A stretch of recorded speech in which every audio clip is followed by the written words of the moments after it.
issues. So today I'm going to turn it over to Mr. Masaros and his team. I'm going to ask him to go ahead and go through his full presentation before we stop and ask questions. That way, I like to try it that way because that'll give us a more concentrated time at the end so that we can ask questions and have a conversation with him.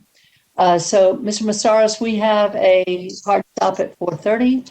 I know you've got some very interesting information to provide to us, so just do that in 40 minutes if you can, or less, and then we'll open it up for conversation. So thank you. Councilmember Poole, sorry to interrupt. This is Heather Cook from Austin Water. Did you want to adopt minutes first from the last meeting? You were posted to do that? Or, I'm sorry, Councilmember Chair Kitchen, I apologize. No, I don't want to do that at this time. Okay. We have a short period of time, and I want us to just get moving on this presentation. Got it, and my apologies. Thank you.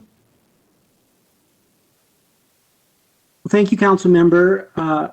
Greg Mazaris, Director of Austin Water. I'll get us kicked off today. And so Chair Kitchen outlined really what we want to do today, going over some of our resiliency efforts. We've had an opportunity to examine some of the water use. It's important to understand where all the water went as we're coming to better understand this event. And so we want to share some of that with you, both at a system level, the entire water system, as well as sharing some of our AMI meter data. We have roughly 4,000 AMI meters installed in our pilot project and are going to share that with you today in terms of some of the experience we had reviewing that data.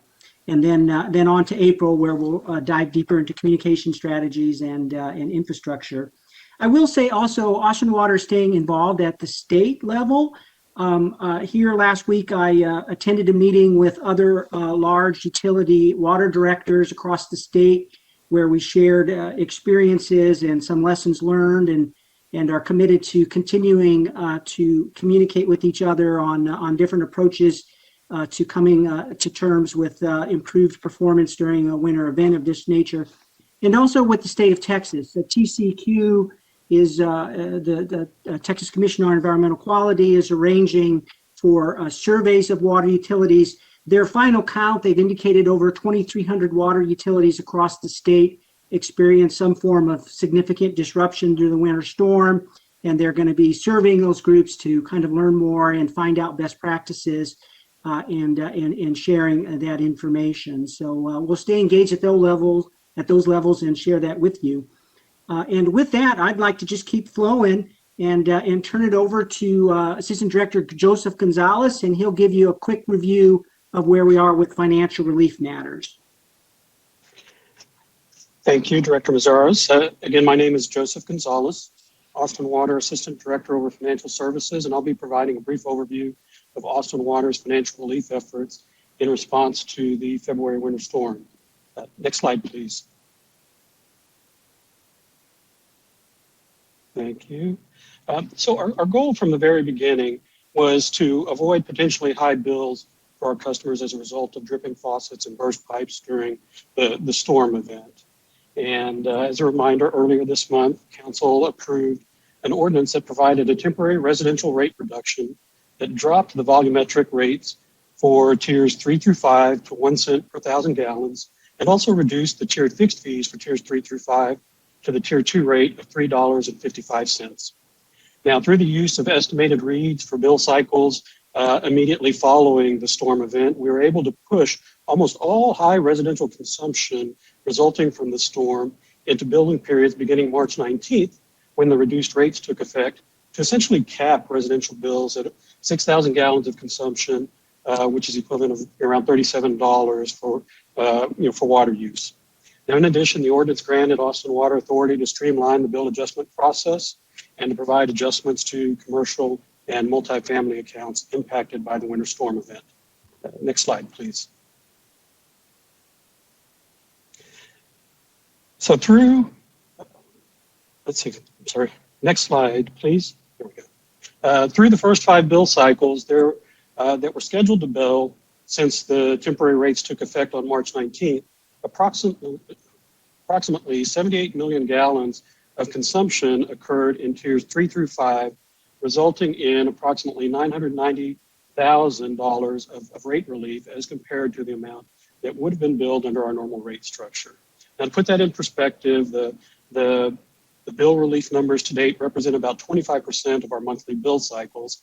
However, the 78 million gallons that were billed in those tiers 3 through 5 represent more than half of our normal monthly consumption in those tiers for this time of year.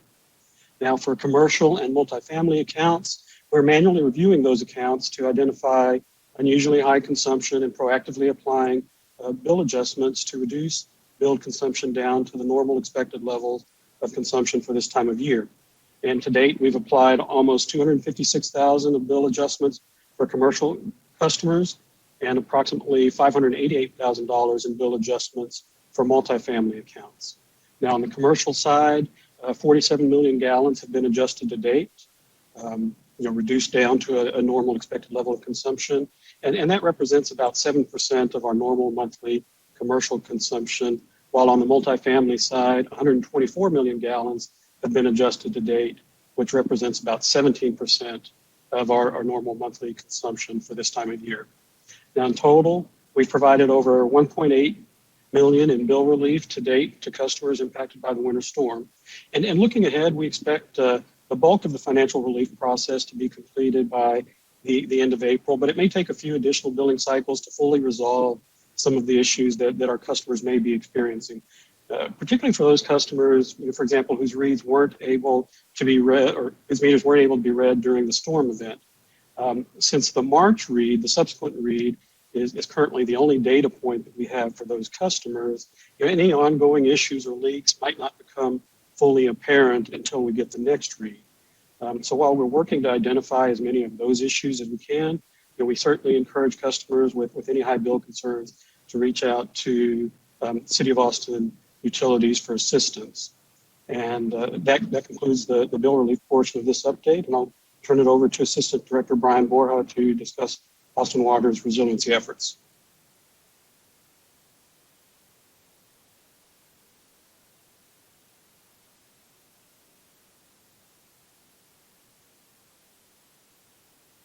Good afternoon, Chair Kitchen. Can you hear me? Okay, great. Thank you. Good afternoon, Chair and Council members. I am Ana Brian Borja, Assistant Director of Business Services. This afternoon, I'm going to share information with you about Austin Water's emergency management staff, our Enterprise Resiliency Strategic Initiative, how we are preparing for future events, and compliance with an important federal law pertaining to water utilities resilience. Although these efforts were underway before Winter Storm Uri, the storm highlighted that we still have much work to do to prepare for and respond to extreme weather. Austin Water staff will reevaluate our resilience efforts to ensure that we are appropriately managing the risk of extreme winter weather. Improving water utility resilience is not just a priority for Austin Water, it is a state and national priority. At Austin Water, we are highly engaged with our industry on this topic. Here are just a couple of examples of how we are doing that through the American Water Works Association. Our Utility Emergency Management Coordinator serves on the Texas Resiliency and Cybersecurity Committee, and I serve on the National Strategic Management Practices Committee. Going forward, we will continue to use our professional associations to learn what works at other utilities. Next slide, please. Now I'm going to talk about our proactive emergency management program. Back in 2010, Austin Water began implementing the National Incident Management System through training and standard operating procedures. As you may know, this national framework provided by FEMA guides organizations to prevent, respond to, and recover from incidents. Today, Austin Water has built up a professional emergency management staff.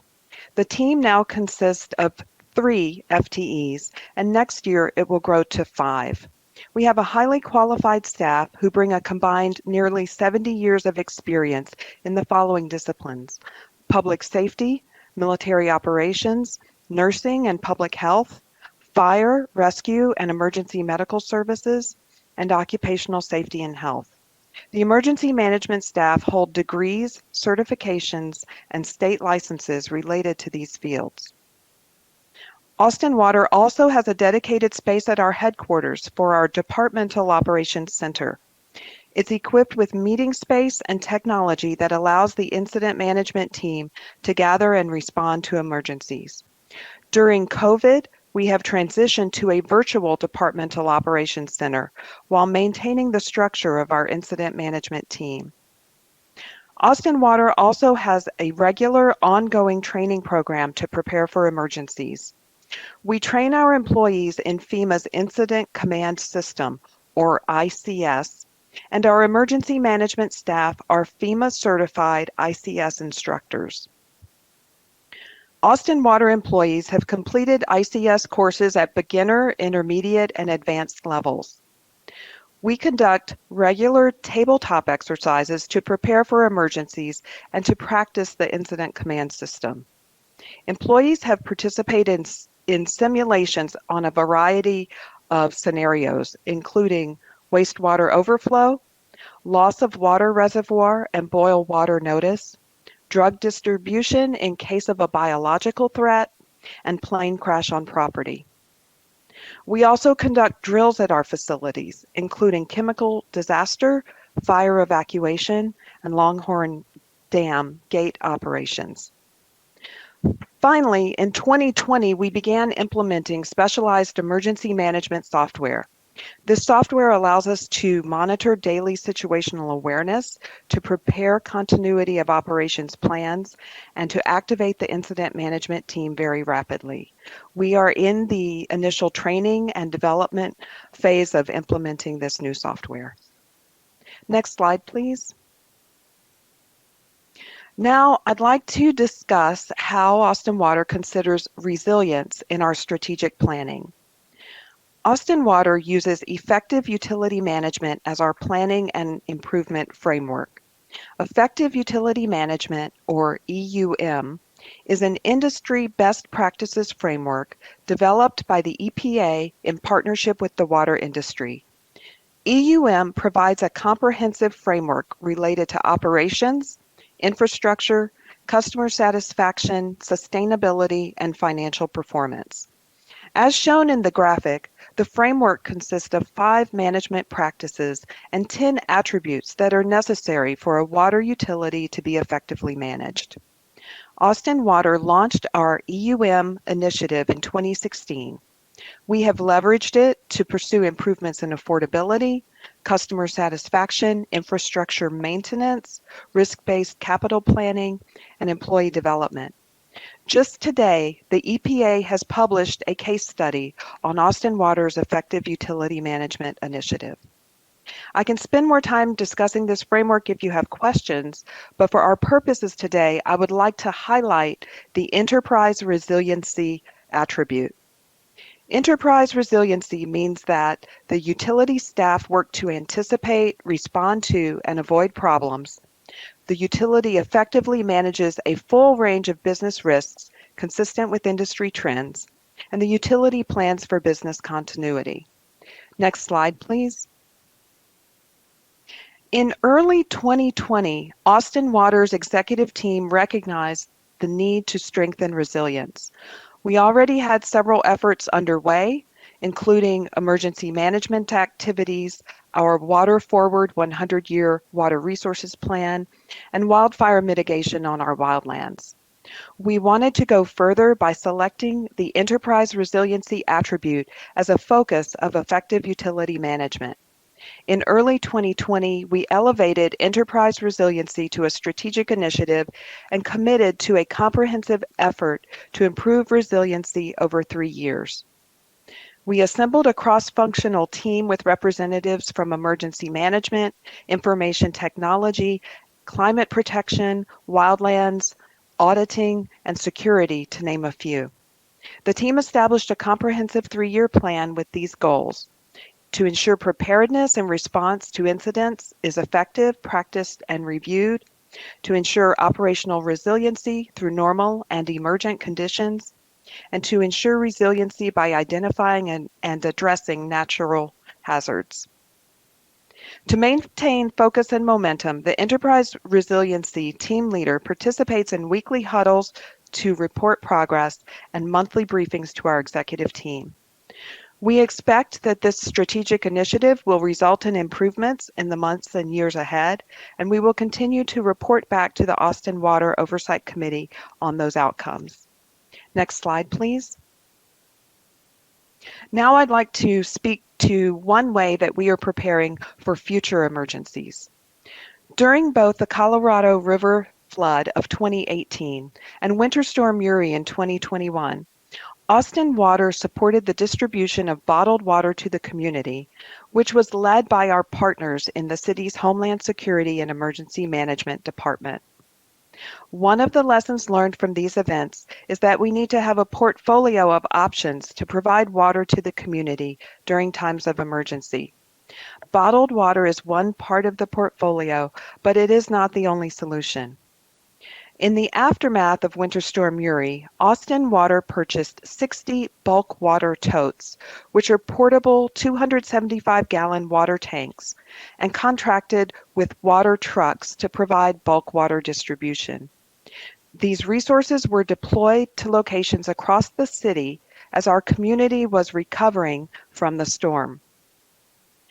Going forward, Austin Water is committed to having a portfolio of options for providing emergency water as a means of supporting community resilience. We are investigating bulk water trucks and right-sizing the inventory of bottled water to keep on hand. During Winter Storm Uri, more than 2,300 public water systems experienced a boil water notice, and there was a tremendous demand on bottled water supplies across the state. By having a portfolio of options available, Austin Water will have greater flexibility to provide water to our community during times of emergency. Next slide, please. Finally, I'd like to talk with you about America's Water Infrastructure Act. This federal law, enacted in 2018, reflects, as I mentioned earlier, that improving the resilience of water utilities is a national priority. The law requires drinking water systems to assess risks to and resilience of their systems. After completing the risk and resilience assessment, utilities must prepare an emergency response plan that incorporates the findings of the risk and resilience assessment. Austin Water complied fully and on time with the requirements of this law, and we certified our compliance with the law to the EPA. Next slide, please. Here's some additional information about the requirements of America's Water Infrastructure Act. The risk and resilience assessment takes an all hazards approach, meaning that a utility should consider both natural hazards and the threat of malevolent acts.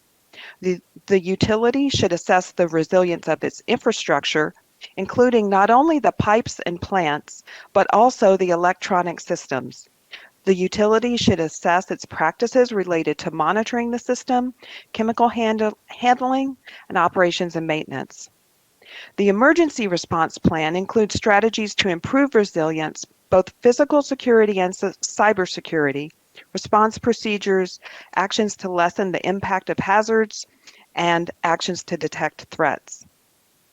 At Austin Water, we assigned an experienced internal auditor with a certification in risk management to lead the risk and resilience assessment.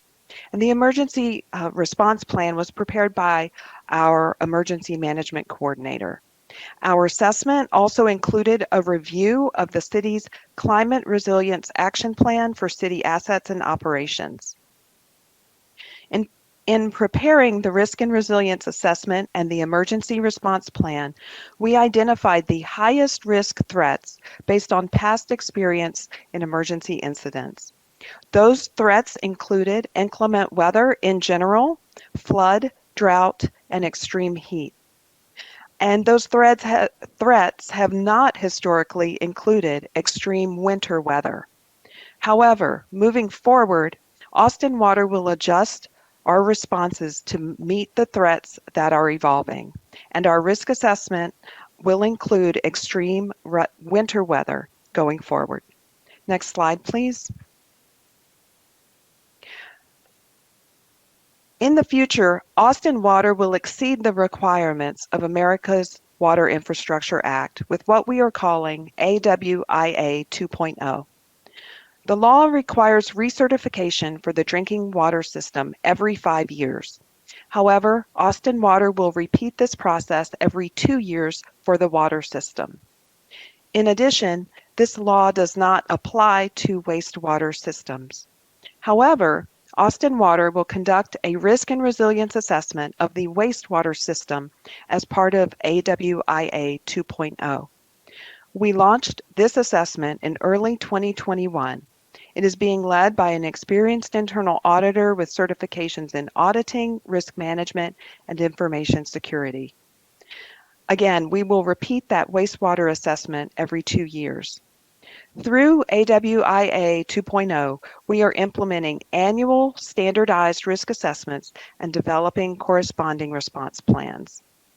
To conclude, Austin Water's leadership recognizes that much work lies ahead to support community resilience. We will build on the existing foundation of our Enterprise Resiliency Initiative to learn from Winter Storm Uri and become a more resilient utility. And now I will pass it on to the next presenters, Assistant Director Crittenden and Coronado. Thank you, Anna. Next slide, please. Again, my name is Kevin Crittenden. I'm with Austin Water. I'm the Assistant Director for Environmental Planning and Development Services. In this section of our presentation, we wanted to provide some initial insights related to our analysis of water usage and loss during the storm.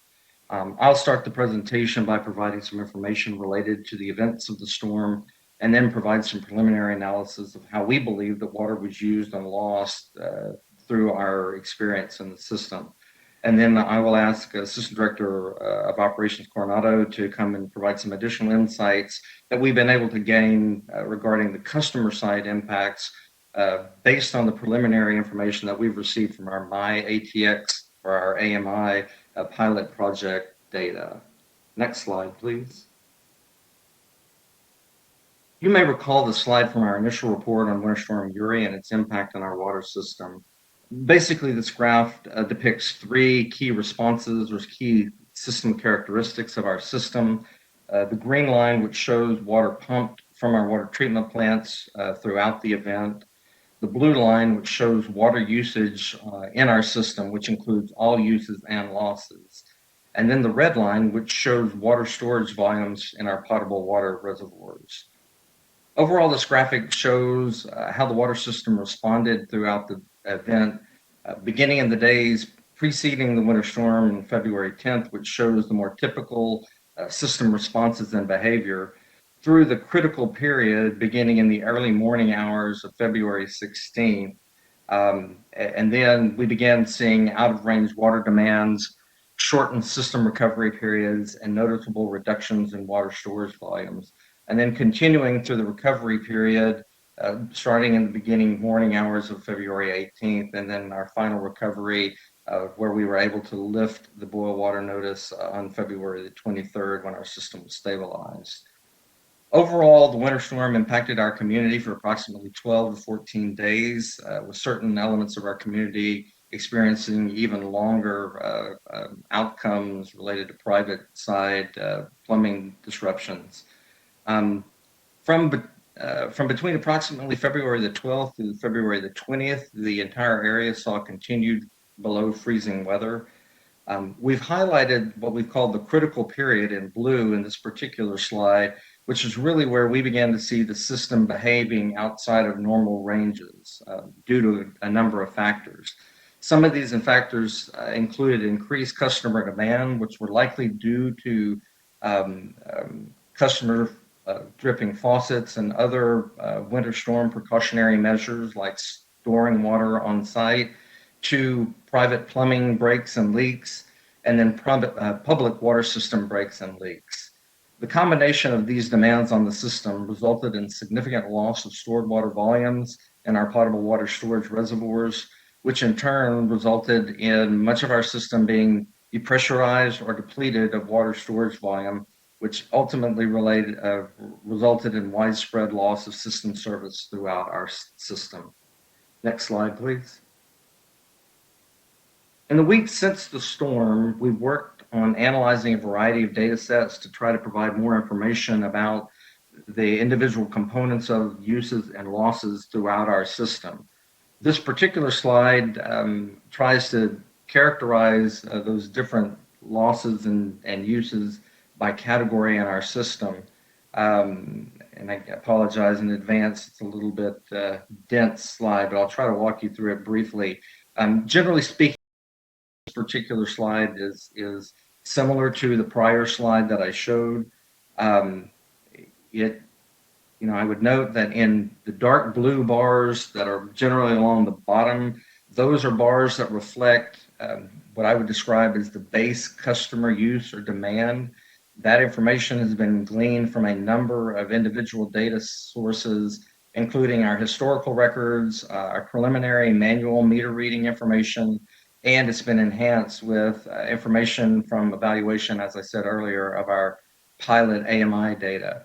The yellow bars represent our estimates of utility side of water system demand loss and leaks. Again, those are primarily based on field estimates from staff in the field conducting repair work on our infrastructure. The orange bars represent estimated customer side leaks and water loss. And again, that includes water loss from private plumbing breaks, water loss due to private dripping of faucets in preparation or protection from freeze damage, and then likely on-site premise storage in bathtubs of water.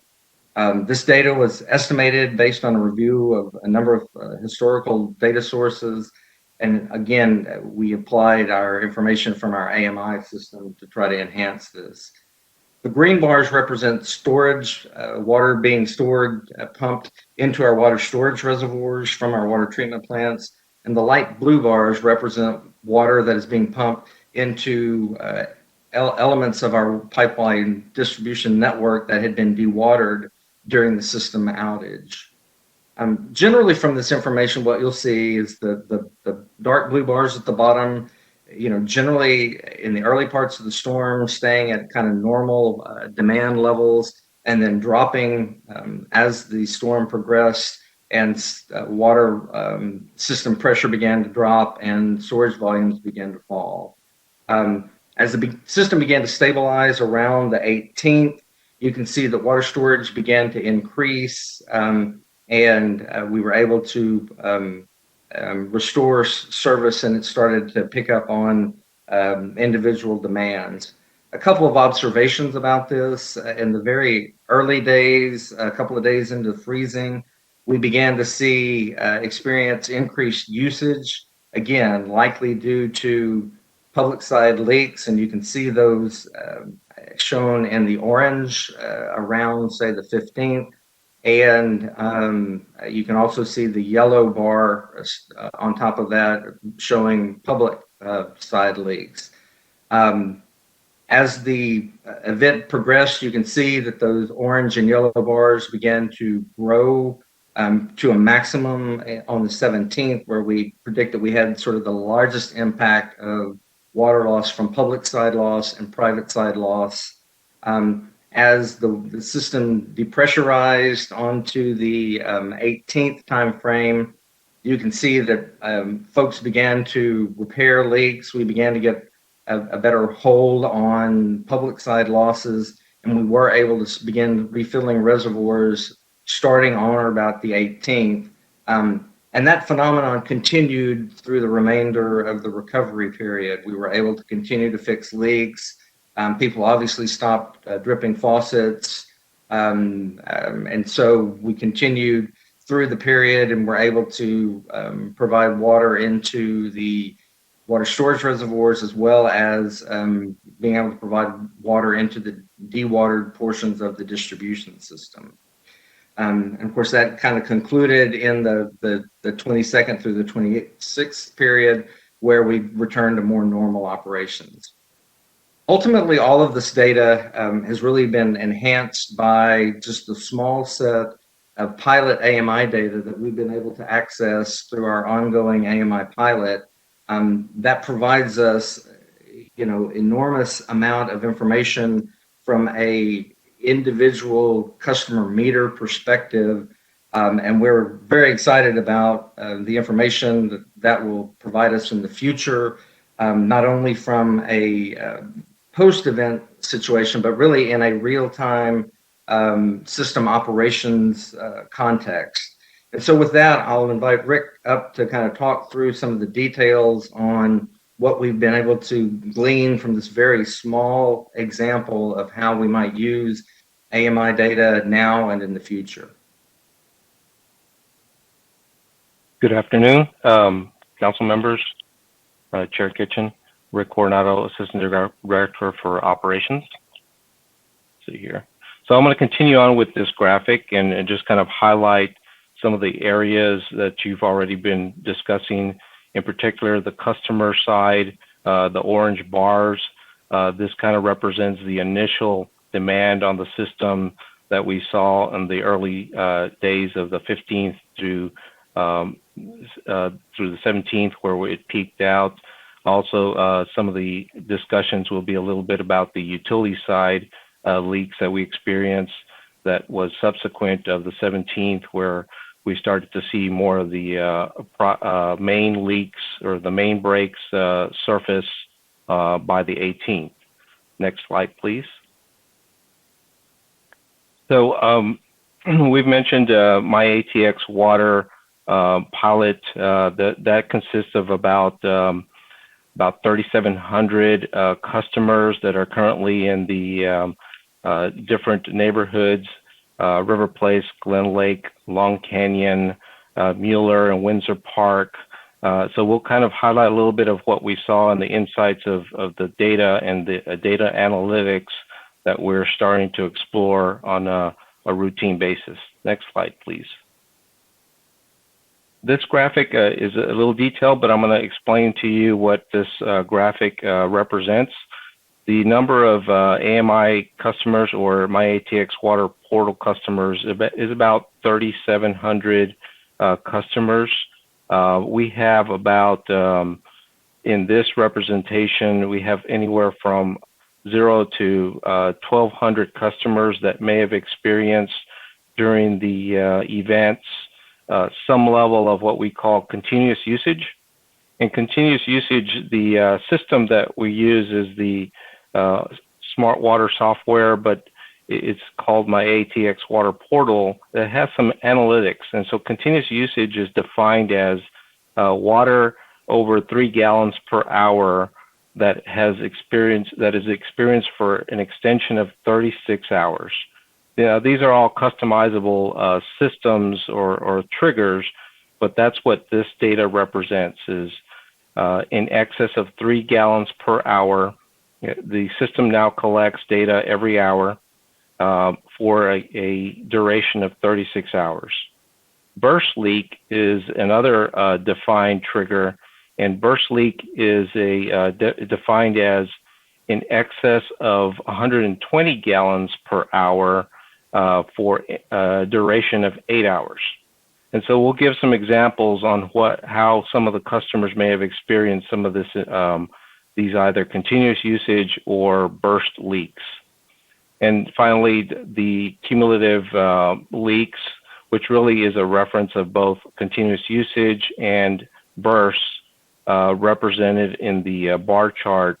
We had about in the order of at one point 30% of the customers experience a higher level of continuous usage or burst leaks. Next slide, please. So some of the customer profiles that we pulled from our database is a customer that's represented number 1, where someone's running a water hose, outdoor water hose. The system notifies them that there's some continuous usage, and then later there was an event that transitioned into a burst leak.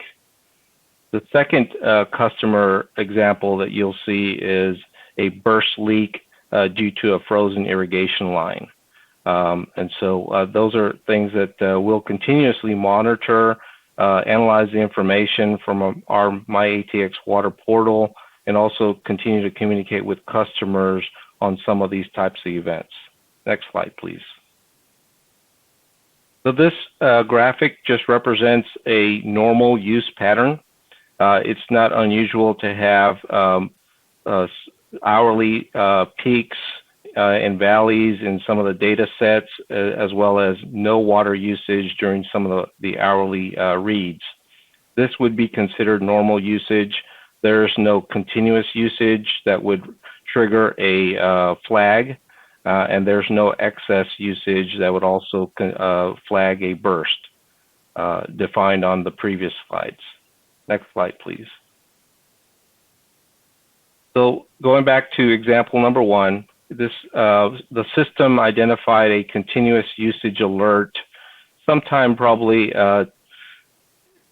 36 hours into the customer's usage. From the 13th, I'm just going to kind of depict some of the time frames. From the 13th, there was a continuous usage in excess of 3 gallons per hour. And sometime probably 3 days or 36 hours later, the system notified the customer that it was registering a continuous usage. The customer themselves notified Austin Water sometime on the 18th that they were running a outdoor water hose due to the freeze as a means of protection. Sometime on the 20th, there was initial spike in water usage that would represent what we call a burst leak, and a notification to the customer would have occurred 8 hours after that threshold was achieved, which again, as a reminder, that was 120 gallons per hour of water use.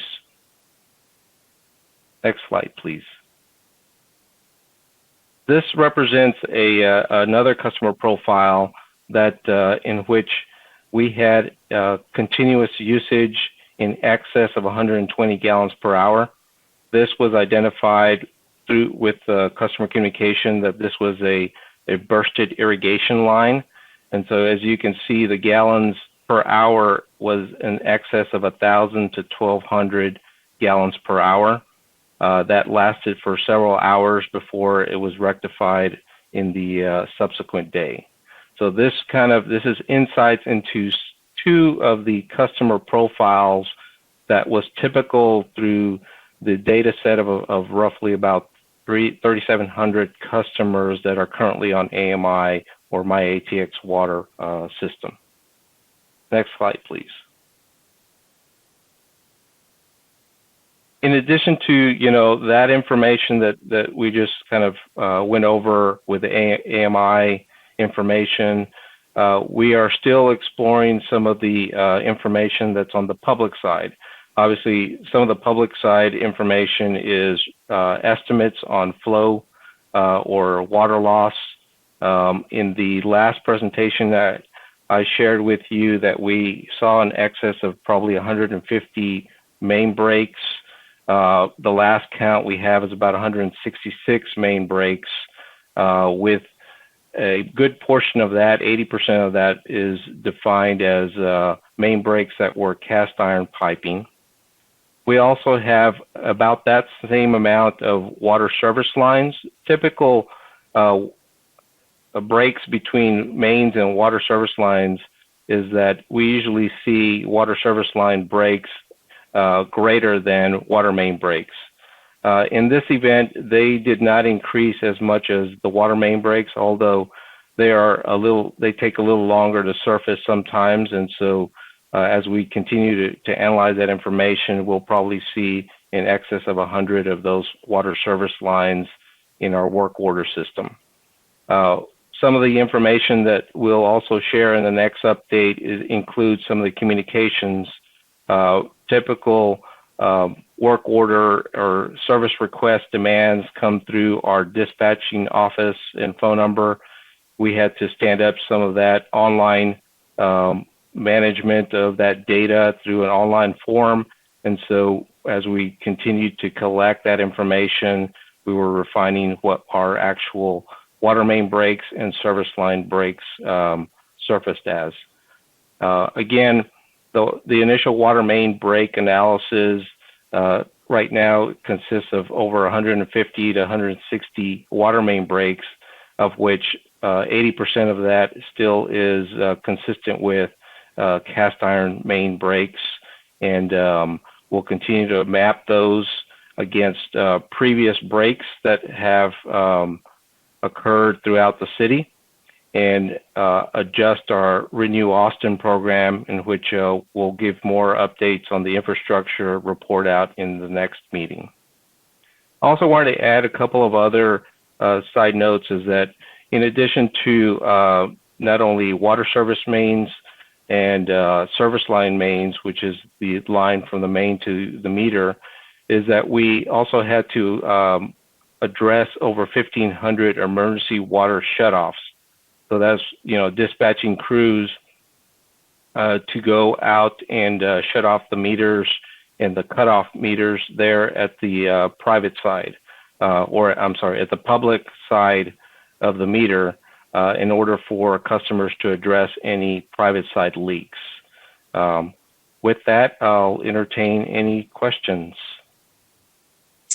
Okay, thank you all. If you could take the slides down, I can better see who has questions.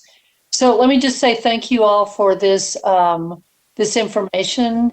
I know that we have now about 15 minutes, and I'm sure that we'll have more questions than we have time for. So if everyone could just limit themselves to one question, so that the most people can ask questions. And then, of course, as I mentioned, we will have more opportunities for people to ask questions. And then again, at our next water committee meeting, we'll go into more depth on the infrastructure and communications. So I see Councilmember Alter. So Councilmember Alter first, and then the mayor after that, because I see those two hands up. Thank you. Appreciate the presentation, and I want to focus in on the presentation from Assistant Director Brian Borja. In particular, I appreciate you responding to some questions that I had raised in some private meetings with respect to America's Water Infrastructure Act, and appreciate your honest and forthright response here, which is that plan did not plan for cold weather because it was not considered a high-risk event. And I want to raise this, and I appreciate that you were honest about the fact that it was not in there. This is something that I am seeing across multiple plans. We do not seem to have planned as a city with respect to our infrastructure and other things for cold weather. And I'd like to better understand why not. It sounds like you're going to be relooking at the plan, and that there's a lot of things, obviously, we're going to now say this is something we have to plan for. But I want to understand why we didn't plan for it. Was it just that our climate, we're making plans on a lot of things based on climate projections, and those are not perfect, and you have to start somewhere. But if all of our climate projections say we're not going to have extreme cold, we already know they're wrong. And so help me understand why it wasn't there and what we're doing about it. Sure. Thank you, Council Member, for your question and for the opportunity to follow up on earlier conversations on this topic. Looking at climate work that has been done within the city, even reviewing the city's climate resilience action plan, it did not identify cold weather as a risk factor for us. It identified the risk of increasing temperatures and called out the fact that Austin is known for mild winters. So I think we are all learning, unfortunately, in retrospect, that the risk of a polar vortex, as this event has been called, exists.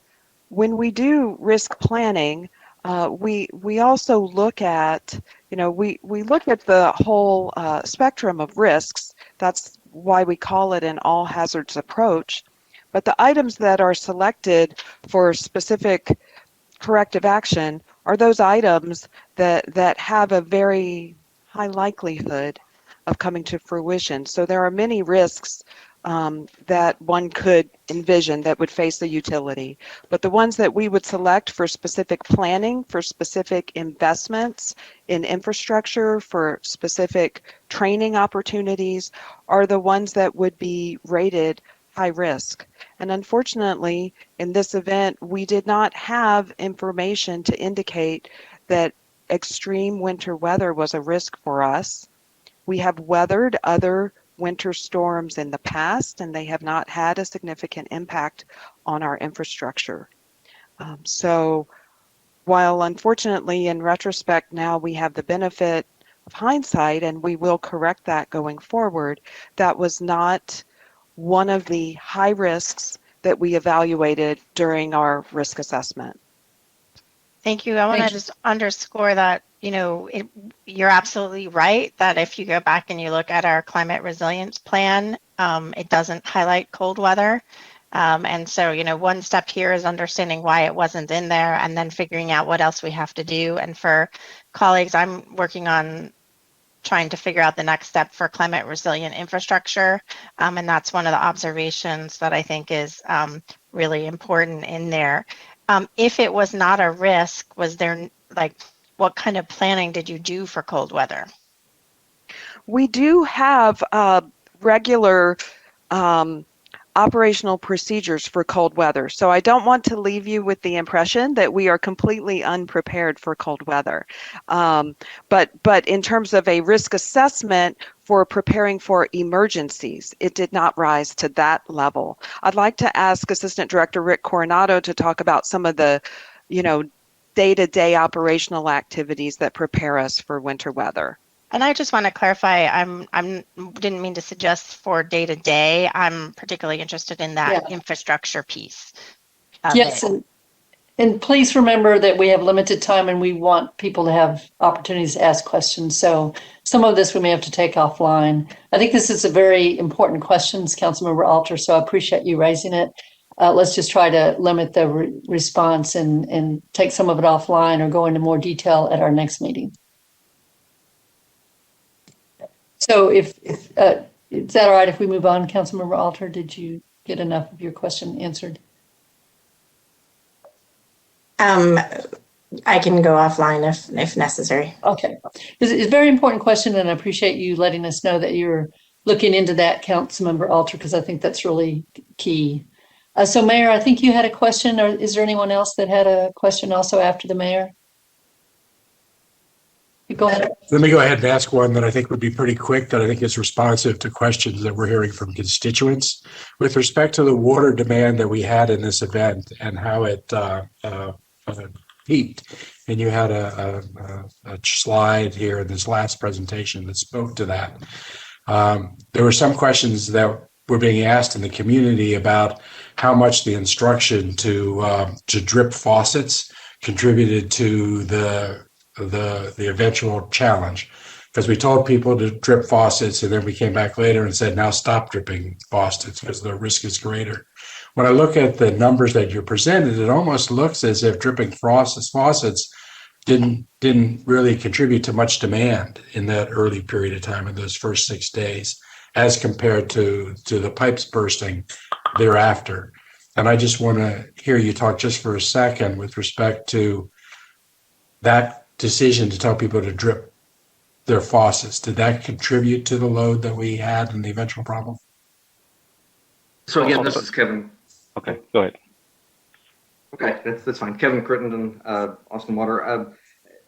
Just as it relates to the specific graphic, what is characterized in, I believe, orange really represents both private plumbing leaks and breaks and customer behaviors like dripping faucets and, again, potentially storing water on premise, like filling bathtubs. So it's very difficult to tease that out, Mayor. I do think, and to the previous question, I think dripping faucets is probably a well-used technique for short duration freezes. But as we start to look at, more extreme events that are more long duration with deeper temperature impacts, I think clearly we're going to have to enhance our communications and our education of our customers about that as a technique. So, but We did see excess or additional flows entering our wastewater plants, so we do know that dripping faucets was at least at a significant enough level to register in our wastewater plants. So, Thank you. Okay, Councilmember Fuentes. Yeah, I wanted to ask about the relief amounts that were provided to customers.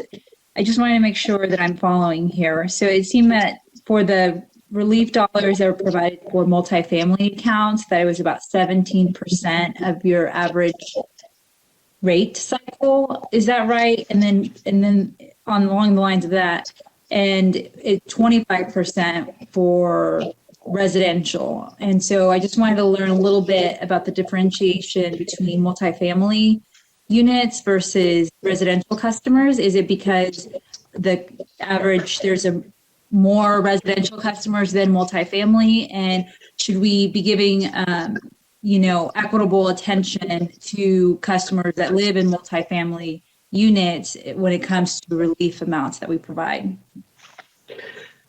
Yeah, so it's in terms of those percentages, the 25% I spoke to was at this point we've made it through 25% of our customer bill cycles, and so from a residential perspective, I described that the number of gallons that have been adjusted at 78 million gallons equates to slightly over 50% of the consumption that we normally see in tiers 3 through 5. Now recall, this time of year, we don't generally see a ton of consumption in tiers 3 through 5. About 85% of our consumption is in the lower two tiers, just because we don't generally see that much demand during this time of year. But on the multifamily side, the gallons that were adjusted account for about 17% of what we would normally bill over the entire month this time of year.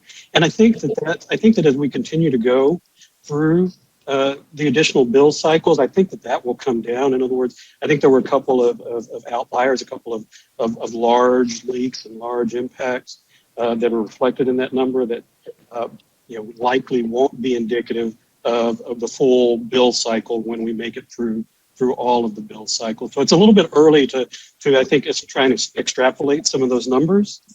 Does that make sense? It does. Thank you. Sure. Okay, other questions? All right, I have a question. I'm not seeing others, and I can't see everybody. I have a question. I have a question. Sure, I do have one. Yes, thank you, Councilmember Tobin. Let me ask my question, and I'll be right with you. So I'm not sure if this may be for Anna, but there was a conversation about the 3-year preparedness plan, and also about resilience assessments that were being done. So my question relates to the degree to which currently our plans, our preparedness plans, account for working with the community. And I want to be more specific. We've had some conversations, and I know other council members have brought as part of their resilience plans the concept of working with neighborhoods, neighborhood leads on neighborhood level preparedness. And so I'm wanting to know if currently Austin Water's plans account for and have a role for connection to neighbors. And if not, is that something that we can consider in the future? Thank you, Chair Kitchen. I can address that in a certain focus. Our plans do look at our communication to the community. So part of the enterprise resiliency effort is to improve the materials that we use to communicate with the community during emergencies. But I don't think that's exactly what you're asking about. I think you're looking No, it's for more. not. direct engagement with neighborhoods. That has not traditionally been a part of our plan. It's not a part of our plan now. I will say during the aftermath of Winter Storm Uri, we did have the opportunity to support the community through the community recovery phase. And so that was certainly a new effort for us. I think we got a lot out of that as an organization, and I would defer to Director Mazeros if that's something, how we might build upon that going forward. So this is Greg. I think, Councilmember, there's opportunities to incorporate more of the engagement with the community. I think, some levels of that is happening. When we think about resiliency with Water Forward, that was an intensive community-driven process. Also, we know the council's working on other community coordination after steps such as resilient hubs. And Austin Water has already been involved in working with other city staff on thinking through resilient hubs and resilient water systems for those hubs. Anna mentioned, additional communication strategies to tie the community to better. Our support of emergency water with enhancements in bottled water storage and in trucks and other storage devices. So I think, some of that framework's in place, but certainly opportunities to continue to enhance that. Okay, well, thank you. That's a much longer conversation that I think doesn't just touch on Austin Water, but touches on the whole emergency response. And so I look forward to having that with my colleagues about how we might build into our emergency response a more structured system for working with our community going forward. So I know that Councilmember Toko, if you want to ask a question, we're a minute over time right now, but why don't you go ahead and ask your question? If you could keep it to one question, and then we'll have to wrap it up. Yeah, thanks. And I look forward to that conversation about resilience hubs. I have questions about the supplies that we had on hand. I know there was a slide in the presentation about bottled water and the purchase of, I think you said 60, whatever they're called, tank distributions. So I'll just highlight that conversation I'd like to have, perhaps in the emergency storm work sessions. I'd really like to drill down on what emergency supplies we had on hand, when those were purchased, the 60 tanks, and again, I'm sorry, that's not the right word.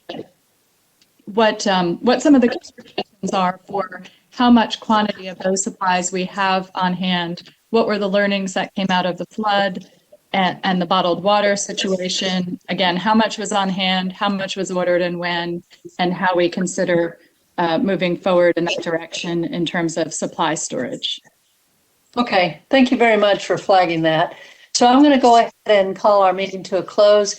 I want to say to everyone that we will work to structure the meeting on October 19th in such a way that we have much more time for a conversation. I think we'll be at the point where we're starting to drill down. So I asked my committee members just to let me know what specifically that you all want to drill down on. And then, we'll be talking about infrastructure and communication, but any particular aspects of that. And then that will be a full meeting for us. So we will schedule more time for conversation. So thanks everybody for participating, and thank you for Mr. Masaros and your team for providing this information to us. So at 4:33, I will call our Austin Water to close. Thank you.